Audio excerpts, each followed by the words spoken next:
Hey everybody, welcome to this episode of the Disc Golf Answer Man. I am Bobby Cool Daddy Slick Breeze. I have with me Eric. Sup, McCabe. I was going to say Baston. Oh, wait, can we say Baston? Yeah. Oh, okay. Well, I guess we can now. I know. We can. And Robert Big Coke McCall. Or is it Dr. Pepper? It's Coke today. It's Coke today. He's got a big old thing of Coke. It's usually McDonald's. What happened? I do about one. I went and ate at Marmol today. Ooh, good for you. What'd you have? Fantastic. Yeah, I you want had this? a Thank you. burrito. A burrito? Yeah, I've been. Thanks for the invite. I would have totally gone. I had it yesterday, but I would have gone again. Dude, I really like Marmol. No, it's the very best. good. I'm cutting back to about 2 a week on Cokes, Mm-hmm. and I'll probably drink half of this and throw the rest away. Gotcha. But yeah, Well, I wasn't trying to. It's just what I noticed. I wasn't trying to pick on why are you. you so mad at me? I'm not. Why are you yelling? Why are you yelling? So anyway, we are back for another week of Disc Golf Answer Man. Good to be back. We will kind of tell you ahead of time. Eric McCabe is going to be doing a lot of traveling coming up. Talked about it a little bit this morning in our meeting. So super excited for Eric to get out and do some course design. Can you tell us at all any of the places you'll be? Or is it kind of in the Northeast? Well, Northeast? Baston. Well, Baston? Baston, and that's not.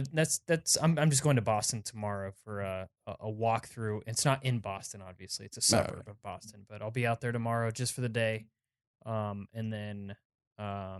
Yeah, I think I'll hold off on saying the other two locations fine. until, but they are Nice. in the Northeast. One of them being in the Northeast. If you know what I'm Okay. saying. So it's about as far northeast Okay. as you can go. Okay. But So anyway, just exciting to know that you're going out there and putting in some more disc golf courses so we can get more disc golf out there in the world, the United States. yeah. Let's see, Robert McCall. Let's talk about. We talked real quick before we started recording, but maybe we'll kind of fill people in a little bit. Anybody? I can't remember. You didn't play disc golf? Nobody played disc golf? I went to the Divas event with Denise and walked that's right. with her, and it was a fun event. It was really cool. Watched some really good golf, actually. Can we talk about their plans? What they're trying to do? Yeah, she's already made a post that, Okay, good. that she wants to. So it looks like it turned out really good, and it got Jackie and Denise really excited. Of course, Jackie Morris is the retail manager for Dynamic Disc Emporia. Denise is our apparel buyer. Got them excited about women's disc golf, and they were going to do an event here in Emporia, Kansas. Yeah, So that's super exciting. yeah. Can't wait for that to kind of get Yeah. together. It'll be and like form. this fall. Yeah. It'll be in the fall, so like end of October, early November time frame. But So if you are a lady listening and you want to have a reason to come out to Emporia other than just to come into Emporia, now you can play disc golf. there you go. If you are not a lady and you're listening and you want to come to Emporia to play some other courses, talk your girlfriend or spouse to coming in to Yeah. play in our event. Or just come here on your own too. That's good. We welcome all types of visitors. Oh, yeah, all All times, types. at any time, but specifically those times. Yeah, definitely. So anyway, I spent time with my mother on Mother's Day. That was good. That was good times over the Nice. weekend. I did not Sweet. get any disc golf in. It was super nice the weekend though. Super nice weather. Sunday was nice. Saturday was a little overcast. Oh, it was kind of gray. Yeah, but that's true. Sunday I had was beautiful. that's right. Saturday I went to a festival. I had a turkey leg. I saw had a that. so I good. saw that. And they did it like some places. And then They're- hog races. Yes, they had. They were so cute, the little piggies. No, they were. They had that. But the turkey leg was really. They smoked it just perfect. It was Nice. so good. Turkey legs are the truth. I love carnival food, carnival stuff, Yeah. festival Funnel stuff. cakes, come on. They had some, but I didn't have it. I had already had too much with good, the ice yeah, cream. good on you, but dude, I'm that's trying to see if there's loser. any that's coming a up cheat this day weekend. all day for me if I'm going to a carnival. Is it for Funnel cakes. The worst carnival food I had. Let us know in the YouTube chats the worst carnival food you had. But the worst one I had one time, I literally said I was going to go out and try all kinds of weird stuff. So I had like fried Twinkies, fried Oreos. You tried fried butter? No. Yeah, they do that. Are you? Oh, if you had it? It's like a Nope. stick of butter that they fry. I don't know how they do Oh that, my but it's God, that fried would be butter. too I much. 100% know this to be a fact. I'm interested. So toward the end of my trip it was the Tulsa State I like Fair, matter of butter. fact, they had Krispy Kreme burgers. Okay. I've done something like that. It was Ew. a burger, and of course the buns was a Krispy Kreme donut sliced in half With an actual hamburger in the middle. with an actual hamburger in it. And I was like, I told myself I was going to get some crazy stuff. I took one bite and I was like, this is kind of weird. Okay. It's okay. And then I took another bite and I was like, I am not eating the rest of this. It was so nasty. So you didn't throw the burger out, just eat the donut? No. I'm gonna it go was ahead. So I'm gross. gonna go ahead and disagree because I've had 2 of those. And you liked lifetime. it? I had one did like actual Krispy Kreme donuts. The other was at like a gourmet donut place in Austin called Gordeau's, where it's the same sort of thing, but their donuts are just like the actual batter, like cake inside the donut wise, some of the best donuts I've ever had for sure. I thought both of them were really good. I mean, I almost certainly had a heart attack afterwards. Yeah. But it was excellent. All right. So not too So many crazy worth it. stuff. Donut burgers are I'm about it. amazing. Super, super worth it. Hacky said, for the record, deep fried butter was nasty. Yeah, I mean, I like butter on some things. I like butter. I like fries. So basically, that's the same thing. You just put those together. Got it. Cool. It's not. I was gonna say it's really not. That's totally not that. No, I also did not play much disc golf. Actually, any disc golf this weekend. Just kind of hung out. But the last 2 mornings, I was at an elementary school teaching young children how to play disc golf. So how'd that go? Yeah, good. Now, did you have like a curriculum set up, or did you just kind of wing it, or what was the deal there?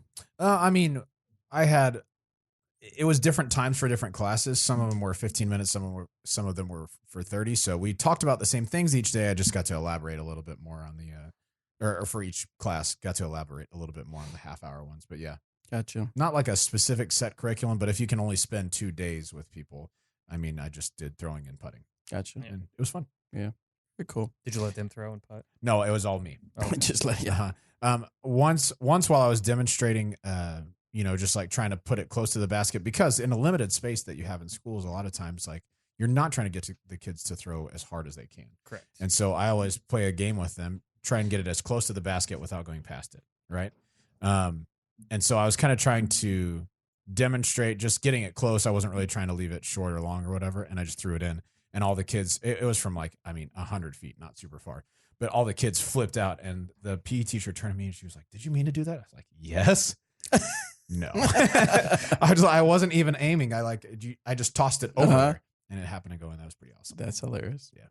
Someone said deep fried Dr. Pepper. Yeah, I'm going to pass on that. How are you going to have deep fried Dr. Pepper? You see, you take the Dr. Pepper, you bread it, and then you put it in the deep fryer. I don't get it. Come on, man. It's easy. I don't get it. Someone said one carnival near Philly had the Andy Reid. It was 2 burgers inside a cheesesteak, which had a pepperoni pizza wrapped around it like a taco shell. Dude, the Andy Reid. That's a great name. Fantastic. That's awesome. That sounds disgusting. Yes, it does. All right. So for all of you that fast forward all the silly talk, here we are now talking about disc golf. Thank you for joining us. Hey, speaking of, I was thinking about Torchies the other day. Can we talk about, I'm just kidding. I actually was thinking about Torchies, but I could not believe I went to Tulsa 2 weekends in a row, and I did not go to Torchies once. Well, that's a huge mistake. I know. So, all right, guys, as always, remember you can go to discgolfansman.com. As always, you can go to discgolfansman.com. Do we not have that effect on the board Yeah, yet? we should. Submit your disc golf questions, and we will get them on the air in between talking about tacos. First question comes from 888 Huskers. He says, I've noticed that on the combined flight charts for Dynamic Discs, Latitude 64 and Westside Discs, in the arm speed range of 6, 7, and 8, that Dynamic Discs and Westside Discs have no discs in the overstable to very overstable range. At best, they only have 1 disc each in the stable range between those speed ranges. Does a Dynamic Discs have any future plans to provide a good fairway driver in those speed ranges for very stable, overstable, or slower speed stable fairway driver? We actually talked about new discs this morning in our meeting. I cannot say anything that we talked about. Nice. I wish I could have been there. You didn't talk about it with the kids? I told the kids about all of our new disc plans. It's got this really cool edge with the rim. No, I did not. So, do we have plans to fill that slot? What are your thoughts on missing that slot? I didn't even know we were missing that slot. I don't even know what that slot is, to be honest with you. I guess the only I wish I had that in front of me. Go ahead. The only disc in that range that I guess we don't have in the DD lineup, like that is a good equivalent, would be like an Explorer. I think they call that an 8-speed, 7/8 speed. But that's in the stable side. On the very overstable side, I mean, most people throw Felons. Or Criminals, super beefy too. But I prefer the Felon personally. Same. I don't know. As far as I know, we haven't really talked about that, but I don't really know much. So take that with a grain of salt. I'm sure eventually we have something in those slots. So in the Trilogy Challenge, of course, is an opportunity for you to try a disc out. One of the discs that you can try out is the Latitude 64 Retro Keystone. Now we've already released some Keystones. It was in medium blend. What's it called? I think it was BT Medium. BT Medium for the match play. Yeah. Correct. Amateur. And this one is in the retro, which is It's a little stiffer. Feels good in the hand though. That thing has a great nice release to it. For sure. I'm surprised Danny's not putting with him as well as he putted in that video. Spoiler alert. Well, it doesn't mean there's a spoiler there. Just But kidding. So yeah, talk to us a little bit more about the putter for the Trilogy Challenge for 2019, the Keystone. Yeah, just like Eric was saying, I really like how this feels in the hand. When we threw him the first time, it feels different than I think it flies, right? It felt like it was just going to be an easy turn, kind of like a, deputy or maybe even a little bit more understable. And it was surprisingly really easy to throw so straight. Yep. Like 80%, a little bit of hyzer up to flat, and then just love the go hyzer straight. release with this thing. Yep. It just goes straight, like Yep. you said. Yeah, and then if you want to work it right, you can do that as well. A great neutral throwing putter for a lot of people, I think. Yeah, I think it's going to be great. It's got a lot of glide to it, too. I noticed it kind of stayed in the air forever, it seemed like. Yeah, and I've seen some people putting with these this year so far. Emerson Keith is putting with these. Johnny and I've McRae? seen- Yep, Johnny McRae throwing some as well. So yeah, it's not. I mean, as far as the depth goes, I mean, it feels kind of like the depth of like a Warden or a Judge, maybe a little bit shallower than that, but Yeah. if any, just barely. Yeah, these feel really good. I like them. Yeah, they good. It's interesting. I got signed back into Google, and they wanted to know about the Trilogy Challenge disc. So it's Wow. good that we're doing here. But right now we'll just do the Keystone. We'll come to the other ones. But he is a good question he asked though about the discs in the Trilogy Challenge, and I mean you may have mentioned it as I was signing it in, so I apologize. But what is very similar to the Keystone that we can? Sure, I'd say it's like compare it to. yeah, I'd say it's like a more stable deputy. Yeah, that's exactly what I would say. Mm-hmm. There you go. Little hyzer up to flat. If you want to work it right, you can. Yeah, just pretty neutral at like that 70-80%. All right, this next question comes from Brian, and he actually combines two of our loves, disc golf and taco. Nice. He says, "Is a disc affected, and if so, to what degree by being tacoed?" You know the way to our heart, Brian. So let's say a disc hits a tree or the wall or something really hard, and it obviously the force is going to cause it to somewhat taco or bend. What can someone expect to have an effect on their disc? Yeah, so this has happened to more of my discs than I'd like to admit. That's definitely happened to everybody. I don't care what anybody says. Everybody's taco to disc. Yeah, hit lots of trees and such. So when a disc gets tacoed, it bends the rim down, and in general, the parting line is where the two pieces of the injection mold fit together, right? Mm-hmm. And most people who have looked into discs and stuff know that the higher the parting line, typically, the more overstable the disc. When a disc tacos, it brings that rim down and essentially lowers the parting line. So most of the time, it makes the disc more understable. The only way that you can really fight that is to bend it back up from the top. But it's likely not ever going to be exactly how you remembered it. It can still be a throwable disc and a good disc, in fact. Especially if it's like a soft plastic. We see those that have kind of wavy tops all the time. But when that parting line gets lower, usually that means the disc is going to be less stable than before. Yep. All right, Although I have taco to disc and it was more stable, Really? but it was super weird and like wounded duck flying like. So Let's see. This is from Andy. Hey guys, I'm a huge fan of the show and love hearing about your lives as well as the boundless humors you guys have. Boundless. Boundless humors. That's us. I am interested in a 3-speed throwing putter that is straight to understable. I like discs with shallow rims. Any suggestions? pure. I don't know about the speed on a pure, I guess, before I say Same. a pure, but I would say pure is relatively shallow and somewhat understable for throwing as well. Yep. I mean, pure is a great suggestion. Deputy is probably a good one too. Keystone could be a good one too. I honestly don't know the speed on those either. Not sure. I think the Deputy is a 3 and I think the pure is probably a 2, but at that point, Does it matter? no. Yeah. No. So yeah, I think the pure is probably the one that came to mind first. That's what I would say too. And then the Keystone or the Deputy. All right. Next one comes from Eric. So My dad has been playing this game since the 80s. He's old, real old. Dang. Think dirt, then older. Wow, this guy. He's injured himself a few times and his form is suffering from it. He's developed a Heiser release I can't seem to break him of. Couple that with a slower arm speed and everything is overstable. Underworlds are overstable for him. He's having very good results with a Goldline Jade, but it's incredibly unreliable in the wind. What else would fly like a Jade, but something that he can get in a heavier weight? Air Underworld? We just released. Yeah, I mean, that's not It's a bad. not really a heavier. Right. Yeah. That's true. It's not heavier.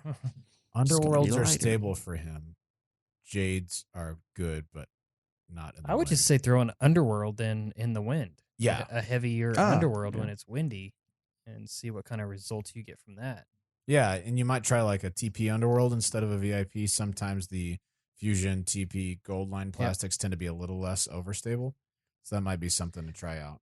Jade is great, but I would also recommend picking up a Breakout as Ooh, well. yeah, that's a good They one. are super fast and easy to pop up the flat. And there's nothing wrong with a Heiser release, to be honest with you. Obviously, when you start to lose arm speed, you're going to start to lose distance, and everything's just going to want to dump left. So getting that right mix of discs is very important. So Jade, Diamond, Breakout, those kind of discs are going to be really good. Next one is from Man Dude Bro from Fort Collins, Colorado. I like this guy already. Hey, Disc Golf Fans, man, gentlemen. This is a follow-up question to one you answered earlier. Robert told me that I need to start practicing with putters and mid-rangers that aren't overstable. So my question is, which discs would be good for me to be practicing with to get my form and distance better? Warden? Next question. Thank you. Oh, also EMAC Truth. Next question. Thank you. Thank you. So roasted. Oh, nice. Somebody sent me a gif of that earlier today Nice. of Michael Scott when someone's walking off the stage and he goes like that was really funny. Mhm. They just got up there and only made fun of him, like not in a funny way. Okay, so the disc that I would recommend, honestly, though, I do think the Warden is a great training putter. If you want something a little bit more understable, I think either the Keystone or Deputy fits that bill really, really well. The newer runs of Blend Wardens are actually really, really straight out of the box. Even might get a little bit of turn out of them. So I think those are good ones to learn on. And then, yeah, once you get into mid-ranges, I think EMAC Truths they're not on the overstable side of mid-ranges in general, but compared to straight, they have a little bit of fade to them. So that's going to teach you, if you're throwing clean lines, it's It'll gonna help teach you that with really well. form. Definitely. Yep. If you're looking for something a little bit straighter or slightly more understable, you could go to an Original Truth, the old Premac Truth. And then if you want something even more understable than that, something that I would recommend, and I think this is a great form teacher, is a Fuse from Latitude 64. It is at lower speeds very, very, very, very straight. And yeah, it just kind of teaches you angles, and you can move it to the right and it'll hold right all the way and usually not turn and burn on you. You could throw Heisers with it if you don't throw it super duper hard. So good ones to check out. What Yeah. do you think? Yeah, I'd agree with those. The EMAC obviously is one that I'm going to push, but with the EMAC, you just get sneaky distance out of it, which is what I really love about it. Yep. Especially those more sparkle ones that are the Lucid Sparkles. Those things are amazing. Those are the best flying mid-range on the market, in my personal opinion. And the Fuse is a great one, actually. You will probably notice if you have a lot of arm speed and you're putting a lot of torque on it, you're going to turn that thing over every single time. So it will help you with release angles and getting a nice Heiser release off the mid. Yeah, for sure. This one's from Justin. Hey, I just finished up a few rounds with this opening weekend at the new Heritage Park in Flower Mound. Sick. EMAC, great job on that design. Well, thank A you. very technical wooded course. I have a few questions on course design. What's typically the process for refining new courses? Will there be tweaks here and there as there's feedback? Have long and shorts already been designed? Also curious on y'all's thought on how long it might take for a well-defined course such as this to become a tour-worthy Nice. known course. Cool. As far as upgrades, as far as multiple pins, multiple tee pads, that'll just come with time, obviously, and letting the course get beat in and finding trouble areas or The more and more you play a hole, the more you're like, well, this could open up, or let's say you lose a tree on this right side of the fairway, you could put in a pin over there to kind of open things up.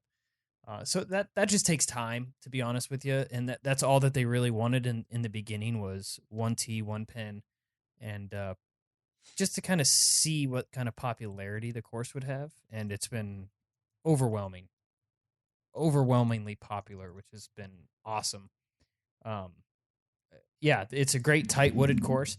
I don't believe that you're going to see the this particular course on the national tour scene, big events, pro tour scene, nothing like that. It's simply just too easy for these pros to go out and play, and it's tight through the woods. Not that wooded courses are bad for touring. That's a whole nother topic that we could discuss, but this particular course was never now let me rephrase, they wanted it to be a champion level. They wanted it to be a big course with huge events on it, but unfortunately the area was just too small. Right. Like we just couldn't fit a big course in there. Now, is it tournament worthy? Absolutely. And I believe Steve-O's working on getting some events out there this year even. I think there might even be one this month or next month coming up soon. So there will be events on it, but you probably will never see a big major or national tour type of event out there. Gotcha. All right, so next one is from Kyle. Hey guys, after watching the 2019 Las Vegas Challenge covered this year, congrats Paige. I was wondering how EMAC and others feel about holes like hole 6 from the first course. The under 300-foot hole that's 3 small islands surrounded by OB. Yeah. It seems almost gimmicky to me. Do players appreciate holes like that? Pro players. Are they fine in small doses, like in Las Vegas, one gimmick hole over 3 courses? Just curious, and thanks for all you do. I played this tournament, 2 years ago now, I think it was, and they had this hole, and I think it was the first year they played it that way. The year before, they actually played it the opposite way, which was downhill, which made a little bit more sense, but it is very gimmicky. I think it is. I think it's okay in small doses like that, but would I ever personally want to do something like this at my courses? Absolutely not. It's not something that, I don't know. Sure, it's a great example, I suppose, of risk reward, but nobody wants to see a player jump putt 3 times and save their par. You know what I mean? I don't personally want to see that as a viewer, at least. I don't want to see someone step up to the tee and just jump putt to the next island and jump putt to the next island, jump putt onto the island, drop in birdie 3. It's just, for me personally, it's not as exciting. So, yeah, I'm not personally a fan of it, and you'd have to ask players what they think of it, because I honestly do not know, but I can't imagine that too many of them are like, we need more of this, you know? Yep. I would agree with that. I've never played the hole. I've only seen it on video. Yeah. Or have I seen it? Either I'm way. sure you have. Yeah. Just not super excited about it. Yeah. All right, next question comes from, or let's go over one more disc. Next one is the Westside Discs Tournament Plastic Gatekeeper. It is the mid-range for the 2019 Trilogy Challenge. The Gatekeeper has been said to be a very straight mid-range. These are the ones that we threw for the Trilogy Challenge. Yeah, they're lightweight. They were light. Those are lightweight ones. But tell us a little bit about the profile, Eric, about the Gatekeeper. You should have that rehearsed by now. I do. It's relatively flat. No. It feels nice in the hand. It really does. It's super flat. As far as the profile goes, it's not super deep like a lot of mid-ranges. It does have a clean release out of the hand. Very, very straight flight, like you'd mentioned. And have you thrown it at all? Yeah, I've thrown. I haven't thrown the Trilogy Challenge ones, but I've thrown the VIP ones. VIPs. And? Yeah, I mean, just super straight. I mean, it's like if the EMAC was just a little bit shorter and didn't have kind of the same fade at the end. Mm-hmm. I think it'd be pretty similar to something like that. I think they both have a good spot in the bag. Yeah, I think you could bag both for sure. When I threw it, of course, I'm obviously the slower arm out of the bunch, but it didn't go. It went straight, but it wasn't like super straight like for Eric, for sure. Yeah. But definitely a nice straight mid range for sure. But if you are subscribed to our YouTube channel, you'll be able to see me talk about it on the YouTube. Is this disc right for you? Yeah. All right, next question comes from Tim. Hey guys, I'm going to be running a summer camp through this summer for middle school age kids. I really want to help introduce them to disc golf. I have a portable basket and a small course at my disposal for the week. Do you guys have any advice or recommendations for games or activities that I could use to teach kids about disc golf? Robert? I don't know any of these. No. Would you play cricket? First of all, you water polo. You put the discs away. You hop in the pool for some water polo. That's what everyone knows. I think when you're teaching kids to play disc golf, the less talking, the better, right? You want to explain things like when I teach kids how to grip a putter, I make it so that it's things that they could easily understand. So I'll ask them to raise their hand and then extend it like they're asking their parents for some money with their palm to the sky. And then you put the disc in your hand where your thumb is toward the side with the writing on it. And then just let your fingers relax around it. Not super tight, not super loose. Once we've done that, then we're ready to go, right? Because before that, I feel like kids grab it and they're like, I don't know how to grip the disc, or I don't really know what to do. So just making everything really simple and then making sure that you're throwing a whole lot is really important. After that, we always do an etiquette thing just to say if someone is between you and the basket or even in front of you in the basket, don't throw because these hurt. I usually have them tap the putter on the side throw of it at a kid. I usually hit a kid really hard with one. And say, don't do that. Look, they're hurt. Do you see him crying? They are crying. That's because it hurts. Probably going to be you. No. Just have them kind of tap it on the side of their head because these hurt if they hit you, even if it's at low speed. But then pretty much as soon as we're done with that, I get straight into just letting him throw, letting him learn backhand, forehand, putting, straightforward putting, straddle, do fun stuff with them like, turbo putting that they'll probably never use, or rollers. They think rollers are the best thing that ever happened. Yeah, absolutely. So, what were you about to say? I was going to say, kind of like you said, keep it really simple as far as the instruction part of it goes, and just let them go crazy. Yeah. To a certain extent. That's when they're going to have the most fun, is throwing shots and making those, even just 10-footers is huge for a kid. Like, they absolutely light up when they hit those 10-footers. It's so awesome to see. Yeah, success, like having their form look good or having them, execute perfect shots or having perfect, like, forehand form or grip. I don't really care about that, and neither do they. They're just there to throw and run around and have fun. And so the more that you can get them to critique too much. Oh, like if you see them doing something that you wouldn't necessarily teach or recommend, as far as a form thing goes, just let them have a good time. That's right. And then by then, the kid who you hit with the disc is usually not crying anymore, and he can also have a good time. And the parents have stopped calling lawyers and stuff. That's right. Yeah, the lawsuit is done. Now they can play. All right, next one comes from Chase.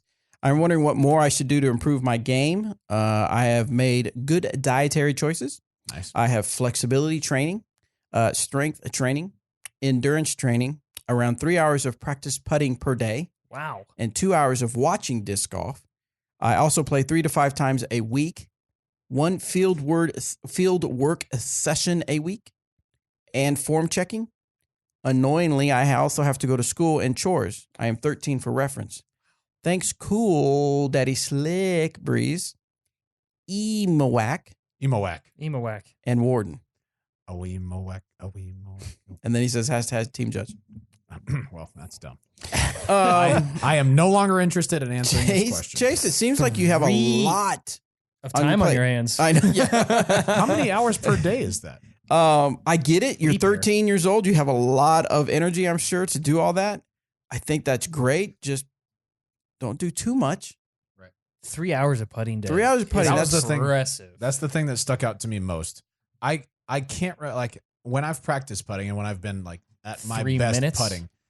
Yeah, I mean, the longest I'd practice putt is probably half an hour. Yeah.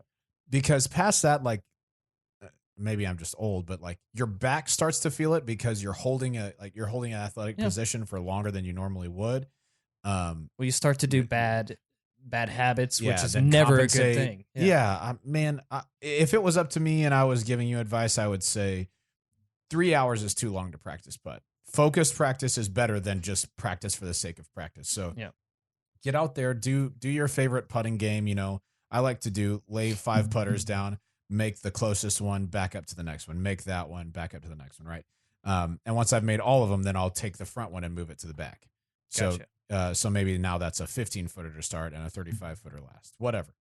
That's a good one. Yeah, I like that. I like one. throwing approaches. And Yes, then and putting then out making from putts each one of those. them. I think that's good too. I would integrate more field work if I were you, because playing three to 5 times a week is awesome. That's super cool. But the more that you just like get out and learn what your discs do, I think the better off you'll be. As opposed to like, I would take 2 of those hours that you're practice putting, and take one of them to do some field work and the other one to rest. I don't know, man. That's what I would Something do. else I used to do when I was starting to really train hard, I would go out and play, because I had the energy that I could still do this, is go out and throw like 2 or 3 shots off every single tee pad and play an entire round, but play the worst shot. Ooh. Play my worst. Because how many times have you gone out and practiced for a tournament you're playing and you always just play the best one? Yeah. And then in the tournament, you're in rarely the works out like situation that, yeah. whoa, I've never been in this place before. I've never been I over just here before. I just picked this drive up last time. Yeah, so just I highly recommend going out and playing your worst shot. It does absolutely help. You will see improvements on like approaches and scrambling. I agree. Excellent. Next one comes from Tekashi. Nice. I recently heard that when doing the patent pending throw, you have to keep your foot planted behind the disc / mini, even though the follow through, or else it's a foot fault. Unless if you're in the circle. Is this correct? Even through the follow through, maybe instead of though the follow through. Probably. I assume that's what he meant. Planted behind the disc mini, even through. I'm sorry. Yes, you're right. Through the follow through, or else it's a foot fault. Yes. If so, how is it that you're able to step, jump putt, or exaggerate a follow through, i.e., how James Conrad throws his whole body in his follow through without being called on a foot fault? Right. Okay, here it is. Are you ready? Wait. Okay, now I'm ready. Okay. I'm not ready. Okay. Nice. Okay. We're all ready. Danny, Anthony, You guys ready? you guys ready? They're ready. Ready. Couple thumbs up. Thank you, guys. Okay. Now that we're all ready. So when you throw a patent pending, and if you're unfamiliar with the term, patent pending is if your disc is like in the woods or something like that. Never happens. You kind of I've never been in the woods, but for other people that have, you put if you're a right hand thrower, put your left foot behind the disc, right foot out to the left side, and your body is actually kind of reverse. Your back is toward the target. Yeah, typically. exactly. That's exactly what it is. And then it just allows you to stretch out a little bit from the woods and throw more of an unobstructed shot. You do have to keep your foot down even through not through follow through, but once you release the disc, you're fine. Yeah, and I think that's what he's saying. Right. Yeah, but once you release the disc, you can pull it up. No big deal. That's totally fine. It's just like if you're throwing a shot in a wide open field and you take a huge run up, like James Conrad. Yeah, if your plant foot is behind the disc, then you let the disc go and you follow through, no problem. But at the point of release, your points of contact have to be directly behind the disc in line with the basket. That's your one point of contact has to be there. Nothing can be farther forward than that. Touching the ground. Correct. So you're correct on those two things, right? You do have to hold that once you on the patent pending, once you let the disc go, you're good to move your left foot. When you're talking about step putts, part of your body is in front of the disc before you let the disc go, but it's not on the ground. That's the difference, right? You do have to have that back foot still behind the disc in line with the basket whenever you let the disc go. And, Jomez posted one the other day of a guy like super stretching out at Utah. I didn't see who it was. And Perkins called him out. Called him right. on I think, and from what I could tell, that was probably a good call. We didn't watch it. Yeah, I could definitely tell in the slow motion, but I couldn't tell in real time. Right. So, but what it comes down to is as long as that supporting point is behind the disc in line with the basket, when the disc is released, then you can do whatever you want after that. Assuming you're outside the circle. Yeah. Got it. This one's from Solo Fett. He says, "What's up, Disc Golf Ultimate Crew?" Hello. Sorry, it was really cool to see Jeremy, Robert, Bobby, Anthony, and Danny hanging out in the background in the memorial coverage in Scottsdale. We were doing that. I wish I could have been there to meet everyone and watch the awesome tournament in person. My question is, do you guys have any plans to come to a tournament in California this year? I know it's pretty far, but then again, so is Arizona. Thanks for all you do for the sport. Keep up the great work. Best podcast ever. So the reason Arizona, even though it's a super long trip, the reason Arizona, the Memorial, is a trip that we have made for the last. Somebody has gone out there for what, the last 7-8 years? I've been out there since 2003. Okay, there you go. Is because it's kind of like an unofficial kickoff to the disc golf season. Now, I know a lot of you are in areas where you're like, what disc golf season? Disc golf is always going. Did we lose the live stream? We lost the live stream, so we're going to go back. That sounds right. No. Okay, so we go to Arizona because it's kind of a kickoff of the season. As far as a lot of the area, a lot of the country of the United States of America, disc golf season really kicks off with the Disc Golf Pro Tour and everything like that. So we make sure we want to be at the Arizona because we want to make sure we're involved with the start of it. So that's why. But and it's warm there. And yeah. So some of us want to get away from the colder weather. And then we like to do things like get some in the bags done and stuff for the kickoff of the year. I don't have any plans to go to California. I would love to, but by this time of the season, there's a lot of things we need to get done here, and I just don't see going out to California. Were you planning on any going out to any? Not this year. I would like to sometime. I've never played disc golf out there, so I'd like to check it out, but not this year. When are we going to go to Beaver State's Fling? I'm super interested. I want to play that. Why don't we ever not go? Because it's a long ways away. It's like 22-hour drive, isn't it? Yeah, we would definitely want to fly. You would fly there. I know we are going to Pro Worlds, but that is not in California. But that'll be the next. It's big trip. Almost California. It's Peoria, Illinois. So it's very similar. Similar with the beaches and everything. All right. So next question. Are we still hanging on? Yes, we still have viewers. We are good. This one's from Jimmy. When your disc lands within 1 meter from the OB, can you move the marker closer to the OB line instead of further away from the OB as standard? Yeah. Even if it's not OB, you just move it 1 meter away from the OB. That's it. He's asking, can you move it closer to the OB is what it sounded like. Oh, you get... Is that what it was? Say it again. Sorry. Bobby? I misunderstood. We are going to say, when your disc lands within 1 meter from the OB, can you move the marker closer to the OB line instead of further away from the OB as standard? Yeah, you get up to 1 meter off of the OB, so you can choose anywhere in there. Anywhere within the 1 meter, right? Yep. So you can take it closer to the OB if you want. I think so. So that's a weird one. I don't know that. Or rule. actually, maybe the rule that would be in play would be, all right, so when you take relief off of an OB, your OB is, the relief that you take is supposed to be no closer to the basket. Maybe that rule would be in play. I don't know. I've never come across that one before. That's a good question. Yeah, that's what I was. It's a weird scenario. Yep. But there's definitely times when being closer would be more beneficial too. So definitely. Next question comes from. Was that good? Did you guys answer it okay? No. Yeah, I mean, I don't know the answer to that. Yeah, I mean, I've never encountered that before. This one's from Shay. I have a question regarding the practice throw rule. Does this rule only apply to regulation discs? During a backup at a tournament, a group of juniors behind me began playing monkey in the middle with a mini. Ooh. And it got me thinking, would tossing a mini or even one of the knitted pocket discs be considered a violation? What are the rules? What do the rules actually say? A junior disc. I mean, I wouldn't do it. Let me see. That one we're going to need the actual letter of the law. All right, so a practice throw is any throw that is not made as a competitive attempt to change the lie, except for a throw that is made either to set aside an unused disc or to return a disc to a player, and that travels less than 5 meters in the air. A drop is not a practice throw.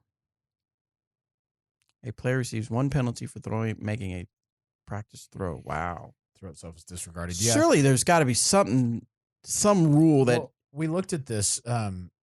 We looked at this a little bit whenever Katrina threw her mini on the island at GBO. Yeah. And from what I could find there, it doesn't look like throwing a mini incurs a practice throw.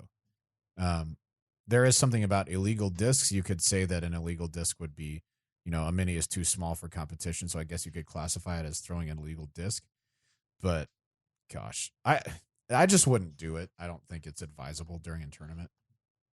Yeah, I think it's what again. Then let me ask you this. Then okay, so if it was me in that situation, I would not have penalized them, but I would have said like, hey, this probably isn't good. I don't know, man. Would you say then if let's say the kids had been doing not mini, but they were doing hacky sack? Yeah, no problem, because that's something totally different. It doesn't look like a Frisbee. So the fact that it resembles a Frisbee is what makes you kind of take caution with it. Right, because then, like, all right, say I'm getting ready for a big drive or something, and for whatever reason I have this mini that kind of feels like a driver. I could just throw that a bunch of times and then be like, okay, I'm ready for this drive, even if there's a big backup, So interesting. Just don't do it. Just don't. Courtney asks, I have been playing disc golf seriously since July 2018, and my favorite fairway driver is a Thief. Super heartbroken that they are on the chopping block this year. I'm a right-hand sidearm dominant thrower, and right now I can get my Thieves to go super straight with just a little fade at the end. I use it on almost all of my upshots and wooded drives. Any suggestion from the Trilogy lineup to fill the space in my bag other than buying all the Thieves I can right now, which I may also do? If I may interject. You can do that. If I may. May I? You may. No. I'm going to anyway. Danny and Anthony aren't ready. Still gonna. I would pick up a Maverick. I had a Thief in my bag, and after throwing the Maverick a few times, Thief gone. Yes. I wouldn't say it is exact. I'm not saying it is exact. I would say pick up a Maverick to try out, but I would also say just because it's going to OP doesn't mean it's not still going to be easily accessible. That's true. So just people are still going to sell it. Yeah, of course. And they'll still be out there. We still got them on the shelf here probably. But if you have not picked up a Maverick, I highly, and now maybe an Air Maverick. Yep. Maverick. That's me. That's you. So Emoac Maverick. Emoac. Emoac Maverick. All right, next one is from Will from Nashville. I quickly wanted to say thank you for your answer a while back about my hip impingement injury. Doesn't look like I'm quitting the sport after all. So sweet. Yay. However, as I rebuild my strength and form, I've noticed I can achieve the characteristic flight path for any given disc, yet always max out at 350 feet. No, 300 feet. Why do I add things that I don't even see? I don't know, man. You're crazy. For instance, my Saint... Internet distance, that's what that is. It's an internet show. For instance, my Saint will S-curve nicely, but never break 300. In 50 feet. Does this suggest a specific deficiency in my form? I throw flat with no anhyzer to force the curve, so what gives? I would say if you're getting 300 feet out of a Saint or Saint Pro, that's pretty solid. It's not bad. That's really not bad. I mean, do you max out at 300 feet with all of his discs? Like everything, like including his like distance drivers, right? Because that would be probably a nose up issue. Yeah. He says, "I notice I can achieve the characteristic flight path for any given disc, yet always max out at 300." That's interesting. So probably, like Robert said, it's probably a nose up issue as opposed to a nice flat release. Yeah, you also might think about accelerating through the shot instead of having. I feel like when people try to throw hard, they think everything has to be fast, and that's not true. Right, acceleration is more important than full out speed all the way. Like if you start at the back of the tee box and you're already sprinting, there's nowhere for you to go. Yeah. James Conrad style. That's right. But he but he accelerates. Steps, exactly. He's good at it. Right. I've seen a lot of people take those extra like sprint steps, and then you're already at full speed. You want to be getting to full speed at the end of the throw. For instance, my throw comes to mind. I basically start in the X step. Yeah. Like I walk into it. I don't run into anything, and I can get it out there far enough. Yeah. So for sure. Anyway, yeah. All right. So the final disc for the 2019 Trilogy Challenge is the Dynamic Discs Vandal. And I see someone on YouTube wanting to know more information, so we'll talk about these. This is a driver. Oh, you know what I didn't do? I didn't go over the numbers. I bet you people are curious about the numbers. So let me find this. We're not a number show. Let's go on. Because I don't have it memorized. Frequently asked questions. So the Keystone was the Retro Keystone has a speed 2, glide 5, turn -1, and a fade of 1, and that's the putter. The Westside Discs Tournament Plastic Gatekeeper is a speed 4, glide 5, turn 0, and a fade of 2. And then, of course, the Dynamic Discs Lucid Vandal, which is a driver. The speed 9 a fairway driver? Yeah. It's a fairway. Okay. speed 9, glide 5, turn negative 1.5, and a fade of 2. Dose. Eric, tell us a little bit about the profile of the Vandal. Relatively flat. Not super deep by any means, and it's got a smaller rim to it, so it's really nice for players that maybe have smaller hands or kind of those bigger. And of course, it's a fairway driver, so it's not going to have a really large rim on it. But this thing feels really nice in the hand and does come out relatively smooth. Yeah. When you guys were throwing it, how was it flying for you? I was throwing it at probably, I would say, 80% on a hyzer, like a pretty good hyzer, and it would flip to flat and actually fly to the right and then fade back. Nice. We were throwing it on hole 17, Jones East, and I was putting it right on the pin most of the time. And then on throwing back, I threw some rollers. The grass was a little wet for it, but I'm honestly more excited for this disc to be a roller than anything. For me, I think it will be more of a utility disc. In the woods, I could see getting some nice tight lines that I can hyzer flip up on. But rollers is what I'm really excited to try this thing out, because I'm still trying to find that perfect roller disc for me. The Renegade's been great. The Trespass, I've been using those for a while. Yeah. Been They're great. kind of fast though. Like they're fast and they can hold that line, but I'm looking for something that I can get down relatively fast and get moving to the right, because everything else kind of will fade off to the left a little bit, or just kind of hold that straight line. So I think the Vandal's going to be great for that. Yeah. The only ones that I've thrown are the proto ones, and they're kind of stable. These are definitely not as stable, right? As that's what it seems the like. First protos, those early protos are pretty domey. These are pretty flat across the top. So yeah, I mean, I would be interested in trying this out for that roller slot as well. I've been using a Fury in that Furry for a little while, but yeah, I think this would be really good. When I was throwing it, of course, it's a Maverick is a speed 7, and this is a speed 9, so it is a faster disc. But I mean, obviously, when I threw it, I knew it was like, wow, that's faster. But it does feel like a faster Maverick as far as the flight characteristic for me.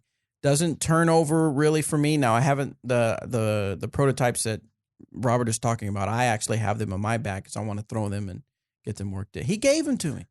But I have noticed that they don't quite turn over like a Maverick will, but I need to throw them some more, but they'll go nice and straight and they won't fade a lot. They don't have they won't turn a lot, but they definitely don't fade a lot, which is nice for me as well. So if you throw the Maverick and you're wanting something a little bit faster, then definitely try the Vandal.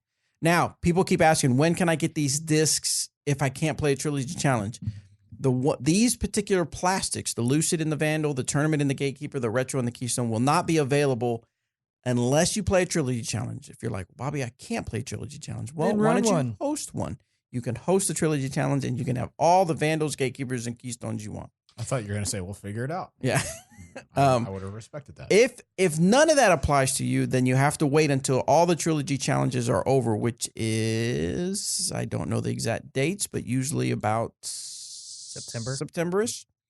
And then we'll start releasing them in stock stamp for the particular plastic. Now, some of these have already been released for other specific events and things like that. So some of those you can get a hold of now, but not in these particular plastics. So make sure you go to trilogychallenge.com. You can look at the event location section.